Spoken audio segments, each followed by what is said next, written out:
Hey guys, welcome back. I hope you are having an amazing day. Let's get right into the stories. The first one is an entitled people story. I consider myself a pretty easygoing person, but when I discovered my home had been infiltrated by squatters while I was away, a fire ignited within me. I used to enjoy my active lifestyle, often engaging in biking races and long-distance running. A few months ago, I participated in a challenging bike race that took me out of state, leaving my residence in the safe part of Los Angeles unattended. While I was aware of the city's homeless problem, I never fathomed that it would encroach upon my own sanctuary. Little did I know that I was about to experience a nightmare far beyond anything I could have imagined. Upon my return, I was confronted by a sealed door and an unsettling feeling in the pit of my stomach. Peering through the window, shock and anger coursed through my veins as I witnessed homeless individuals, including a child, shamelessly occupying my home. The sink overflowed with piled-up dishes, trash scattered aimlessly, and the once pristine carpet now marred by stubborn stains. Desperate for a solution, I immediately dialed the police, assuming they would come to my aid. To my dismay, their response was disheartening. The police informed me that they could do nothing unless I pursued legal action against the squatters. The absurdity of this situation struck me. These individuals had broken into my home, violated my privacy, and left a trail of destruction in their wake.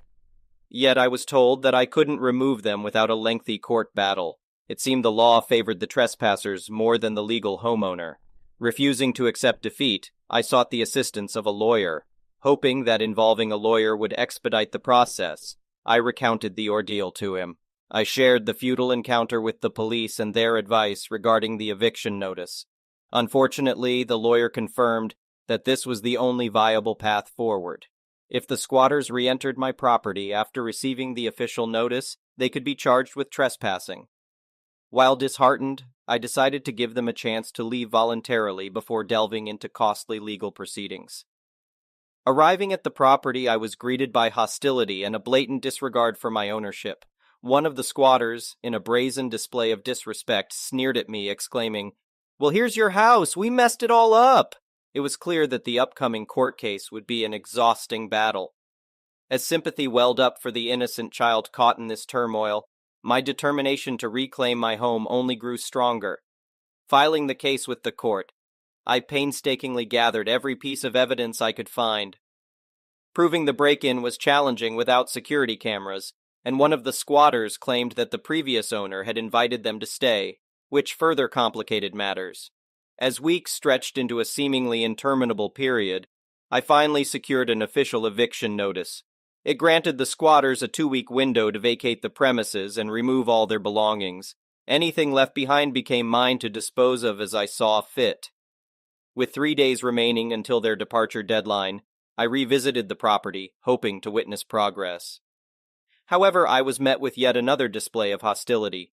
A previously unseen squatter confronted me, rudely questioning my presence. The audacity of someone who had no rightful claim to my house baffled me, fueling my impatience for the impending 3-day countdown to end. Finally, the long-awaited day arrived. As I approached the property, a mix of relief and anticipation coursed through my veins.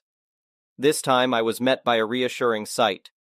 The police had surrounded the area, prepared for any potential resistance. Hours later, I cautiously ventured inside, only to be met with a scene of utter devastation. The stove bore witness to weeks' worth of grime, a sink overflowing with unwashed dishes, and an unkempt toilet screaming for a thorough scrubbing. Additionally, it appeared that my personal products had been depleted. The house I had cherished had been tarnished, and I knew I had a long road ahead to restore it to its former glory. In the aftermath of this disheartening ordeal, I took proactive measures to prevent a recurrence. I invested in new locks and security cameras equipped with real-time notifications to my phone, determined to safeguard my home from any future intrusion.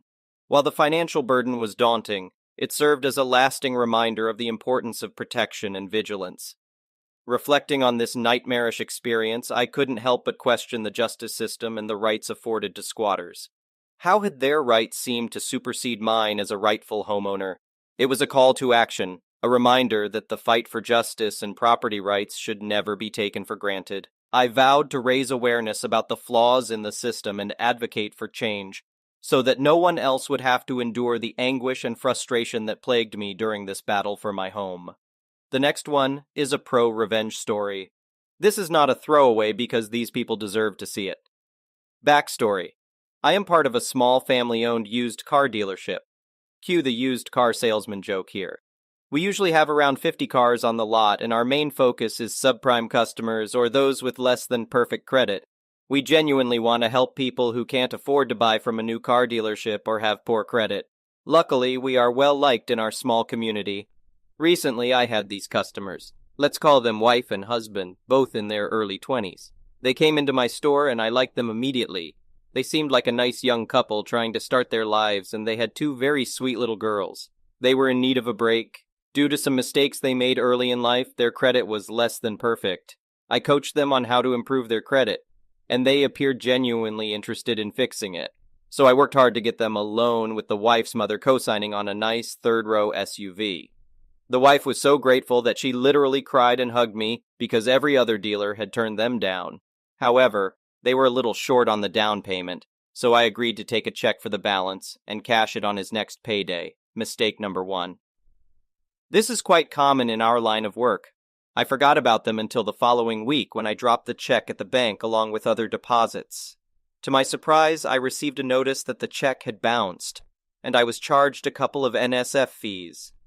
I reached out to the wife to see what had happened and how we could resolve this issue. The last thing I wanted to do was go after a young couple with two small kids. Initially, the wife was a little shocked and insisted that the funds had been pulled from their account. I showed them the picture of the NSF check, and she understood. She apologized and said they could pay half of the amount in 2 weeks when she got paid again, and the other half in another 2 weeks. I agreed to this arrangement and took them at their word.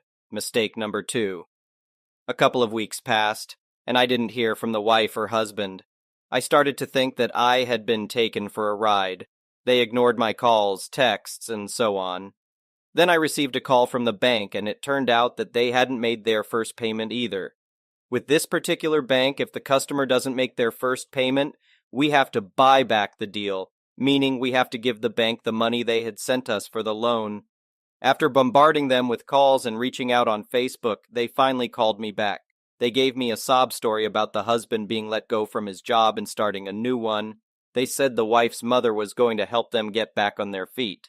I went through a lot of trouble with the bank to make a deal. If they made their payment, they would keep the loan, but I would still be responsible if they missed any of the next 3 payments. The wife also assured me that they would make payments on the bounced check as soon as the husband started getting paychecks. So I agreed. They made the payment to the bank, and I continued with my life until the following month. I received an email from the bank stating that the wife hadn't made the next month's payment and was not responding to their calls. At this point, I was furious and ready to go and repossess their vehicle. They wouldn't answer any of my calls, so I called the wife's mother. The mother did everything she could, even using her Social Security paycheck, to help make the payment for them, but it wasn't enough. The wife and husband told her they would cover the remaining balance, but of course they didn't. The bank declared it a buyback, demanding their money back for the loan within 7 days. The only way I could repay the loan was if my floor plan, basically a giant credit card we used to buy cars, received pictures of the car in my possession. I tried calling, texting, emailing, and messaging on Facebook to get in touch with both the wife and husband, but they blocked me on everything. They were basically stealing the vehicle without paying. They even blocked the mother, who had been trying to help them resolve this situation. Yes, they screwed over their own mother in this ordeal. All I wanted was to get the vehicle back and move on with my life. This is when I decided to take revenge. First, I dropped the check off at the local prosecutor's office, and they were delighted to file charges against them. I did some skip tracing, calling family members who were more than happy to help, because it turned out that the husband had had 7 jobs in 4 months, and had burned every single family member who lent him money. I found the wife's father on Facebook, and he had been trying to take custody of the deadbeat wife and husband's 2 kids because of how they treated them. He informed me that they were staying at the sister's house right across the border, Remember, we are on the state line of 2 states. I called a repo company and personally drove for an hour to retrieve the vehicle. According to the neighbors and the repo company, they had been hiding it in the garage. I did some digging and found out that both of them were on probation for stealing from multiple stores. I contacted Mrs. Probation Officer, informed her of their last known address above the state line, and mentioned the bounced check and the new charges they were facing in my town. She appreciated the information. While I was at their house one evening, I spoke to one of the neighbors, who also hated them because they were always yelling at their kids and each other, and convinced them to call me if they saw the vehicle outside. It only took one day. I received the call and sent a very large friend who lived nearby to retrieve the vehicle. After exchanging a series of expletives and berating my friend, they handed over the vehicle, but not before calling me while my friend was there, threatening to sue and all that nonsense. I lost quite a bit of money during this ordeal, but here's the best part. I just found out that by living out of state, they violated their probation and were sentenced to 30 days in jail. They also had their video court date, because they're currently in jail for the probation violation, with the local judge for the new charges related to the bounced check. I got my vehicle back, and guess what? The deadbeat wife's father obtained custody of the 2 kids. The next one is a petty revenge story. Backstory.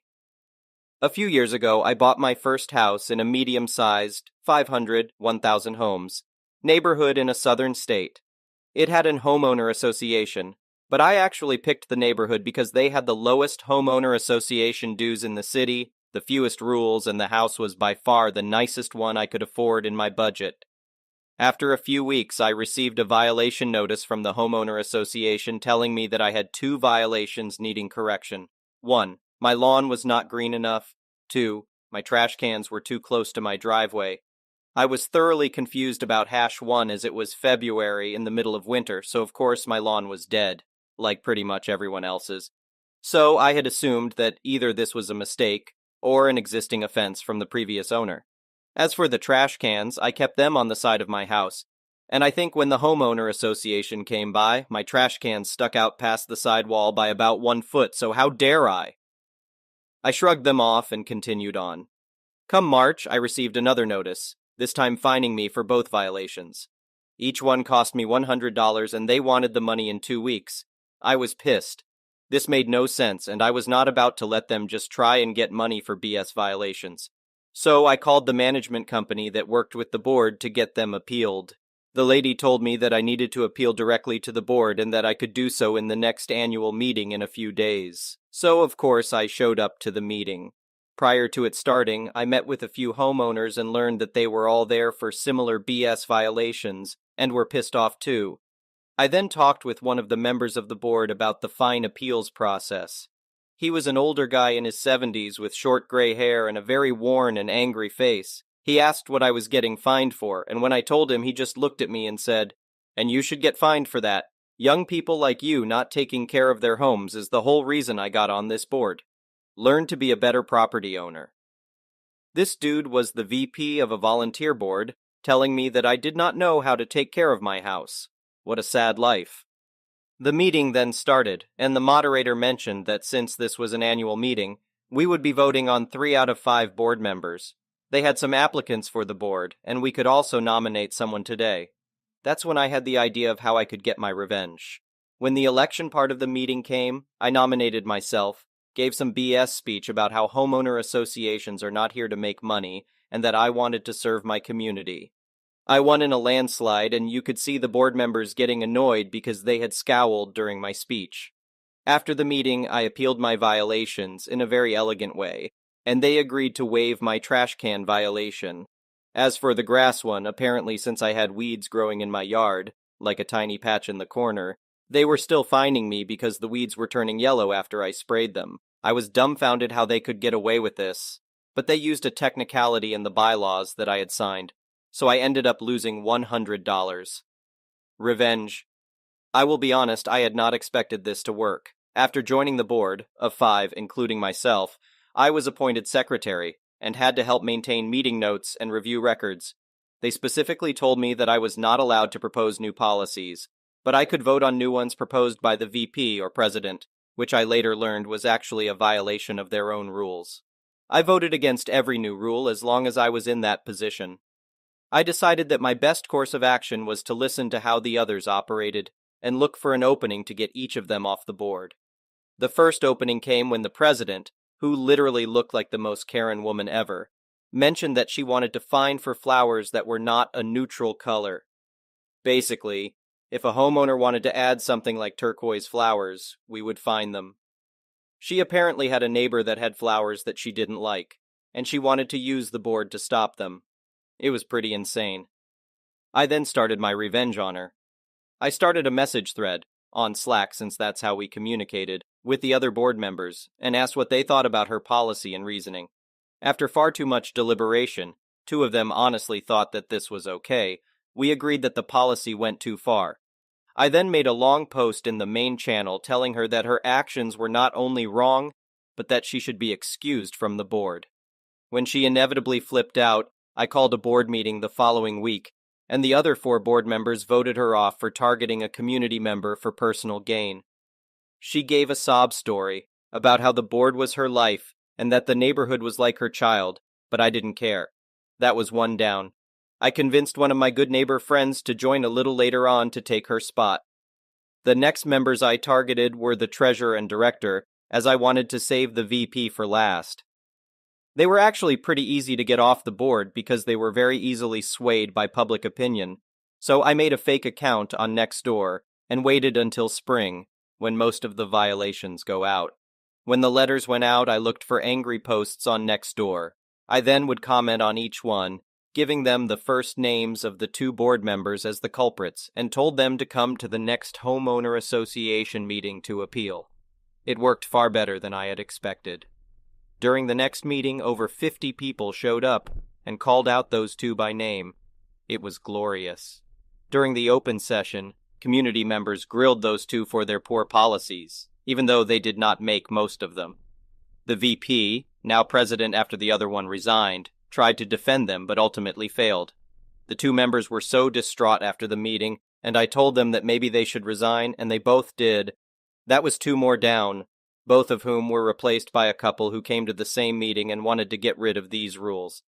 Finally, the board had been flipped to 4 out of 5 people wanting to get rid of all these dumb rules. The president, however, was still the same old angry, hateful man. He tried to add more rules to increase violation revenue, and we voted him down every time. He started to get annoyed but stayed steadfast on the board. I tried a lot of tactics to get him to leave, and not much swayed him. A few months went by, and we started with a new management company. They had a much better style of property management and a website for looking through our community's records, as well as automated reports. When we got our first fines report, I hit pay dirt. The president's house appeared and he owed around $10,000. Apparently, he had open violations that he had never paid, and the other management company hid it from the board for him, since he had been on the board for close to 7 years. So I looked into remedies. Since his fines were over $3,000, our bylaws stated that a majority vote of the board could start an homeowner association foreclosure on the home, which I still think is insane that homeowner associations can do that. So I got all the docs together and double-checked with the new management company that the fines were correct, which they confirmed. I called an emergency board session, presented the information, and 4 out of 5 of us voted to start the foreclosure process. The president got angry, cursed, and left the meeting early. We were informed a few days later that the president had resigned, paid his fine, and put his house up for sale.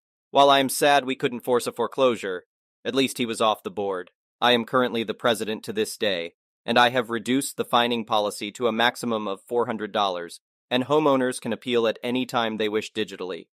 In addition, I have banned any grass fines until May, and trash can violations have been super relaxed. Moral of the story, never fine me $200, call me a stupid young kid, and expect to not lose your house. The next one is an entitled parents story. My mother said this years ago. My brother passed away suddenly from cancer in 2019, 27 hours after being diagnosed. He was 37. It tore our family apart from the grief. It has caused us to make up our living wills and how we'd like to be buried. I was close to my brother, so he told me what he wanted if he died 4 years before he did. I planned his funeral and everything. My mother trusted me and was pleased with how I planned it. The day after his funeral, we were talking about how we wanted our bodies to be handled after death. I told her I wanted to donate my organs, and whatever is left I wanted cremated with most of my ashes scattered. If family wanted to keep some, they could. My mother asked how else would she visit my grave. I told her I didn't want a grave, and again said they could have some of my ashes and plan a funeral if they liked. I don't care if I have a funeral or not, personally. Then she told me it's a sin to not have your body intact when going into heaven. When I reminded her I am a non-believer, she started calling me selfish for putting a burden on her by making her think I'm going to hell for my body not being intact, and as an atheist started calling me selfish for not having a grave for her and the family to visit, and selfish for not letting the family keep all my ashes. When I told her, my body, my choice, my mother started to cry and she said, "Well, if you die before me, I'll make sure you have a grave. I don't care what you want. How could you be so self-absorbed?" I felt bad and apologized. She said, "Think about someone else for once. You know how selfish it is to want to pollute the environment with human remains?" Yeah, I know now I said nothing wrong, but at the time, I felt like TA for not letting my family visit my grave, so that's why I apologized. Since then, I wrote a living will because I can't trust my mother to handle my wishes. Recently, when the conversation steered to death and burial, I again repeated my wishes. My mother said, "No, you're not. I'm not going to live the rest of my life thinking my daughter is in hell. I'll plan everything for you." Okay, Mom. The next one is an entitled parent story. Today, I bring you another emergency room tale. In today's story, a man in his 50s, let's call him Wilbur, is brought in clearly in pain. He is accompanied by his mother, Mildred, mid-70s. Upon questioning, he tells us he fell on his butt, essentially, and he has intense pain that resembles electricity going down his right leg, a clear indication of a herniated intervertebral disc. We do an MRI, and sure enough, a disc is compressing his spinal cord. He also has a vertebral fracture, which, while not compromising anything currently, seems so busted it appears to be holding itself together through the magical powers of sweat, sticky tape, bubblegum, and well-intentioned vibes. So it must be treated as soon as possible before it compromises the spinal cord too. By this point, the neurosurgeon is already talking to the lad and his Mildred, making a convincing case for what he considers the best option: surgery. Mildred isn't pleased by such an outrageous and radical solution, which she claims we are suggesting to get richer quickly, because surgery isn't the answer to everything, you see? She then looks at Wilbur with furious eyes, more piercing than a fencing foil, and asks him, "Mildred, what do you think, sweetie? Are you going to let these abusive monsters rip you off like this?" Wilbur, sad and reluctant, says defeated, Well, no, but..." Mildred interrupts him, and with a triumphant and devilish sneer exclaims, "See, we want a second opinion, we are leaving." We tried to reason with them, but all attempts were futile. They signed a document certifying they are leaving on their own free will, no medical discharge, and left. I felt really sorry for the lad. He seemed to genuinely want to consider the options we could provide, but for whatever reason, his mother seemed to reign over all aspects of decision-making. Wilbur returned about 5 days later in an ambulance, now with a much more frantic Mildred, who was issuing instructions left and right, all accompanied by an accusatory finger and flailing limbs. Something had put her on a Karen Crimson frenzy, and she was out for blood. We began our usual questions, and what we found out was terrifying. Apparently, Mildred took Wilbur to a chiropractor who went on to do a cracking job on his spine to fix it, and after an audible crunch, Wilbur could no longer move or feel his legs, which prompted a race back to the emergency room. Unfortunately, the damage to Wilbur's spinal cord meant there was nothing to be done to recover his legs. Wilbur was sadly sentenced to a wheelchair for the rest of his life, and he will never again feel his feet touching grass, sand, or the waves of the sea. Thank you for watching. I would really appreciate it if you could like the video and subscribe to our channel if you haven't already.